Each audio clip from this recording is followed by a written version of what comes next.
Assalamu alaikum. Today, I'll talk about one of my favorite Islamic parables because I think a lot of us can relate to this. Have you ever felt like a hypocrite because you're trying to do good deeds while struggling with a habit you just can't seem to break? We often trick ourselves into thinking that if we aren't perfect, we have no right to pray, fast, or even seek Allah. We feel like it's an all or nothing deal. But what if that's something, even if it's just one small act, is actually the only thing keeping us connected to the truth?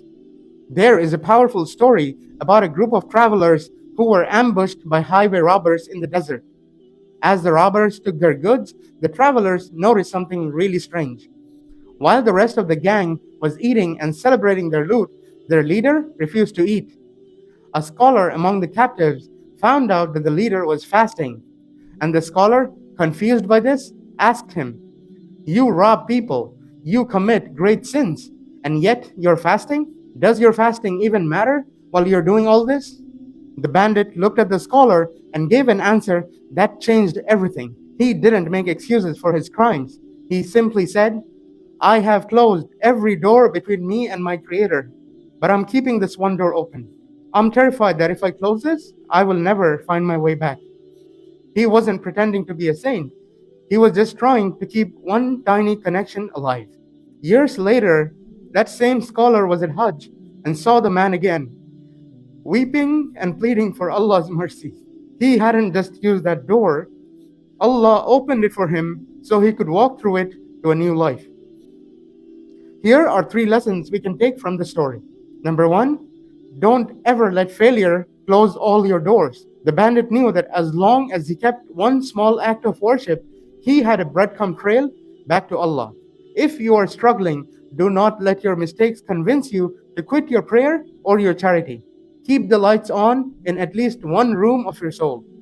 Allah is Al-Fattah, and as long as we keep knocking on His doors, He will open them.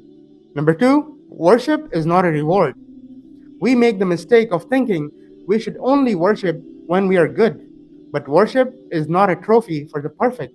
It is the medicine for the broken. Keep taking the medicine, even if the sickness feels like it's winning right now. And number three, don't judge the hidden struggle. The scholar was initially shocked by the bandit's fast. If he had stopped there and judged him, he would have missed a deep, sincere truth.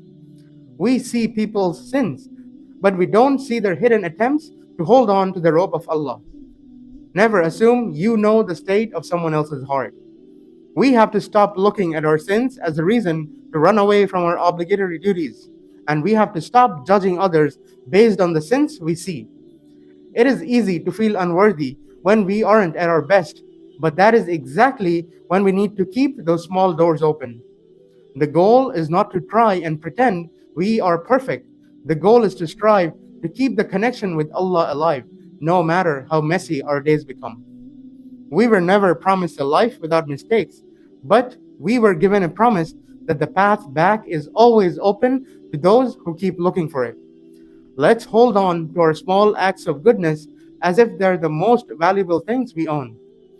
May Allah subhanahu wa ta'ala grant us the wisdom to keep our connection with Him alive, and may He use our smallest deeds to lead us back to His light.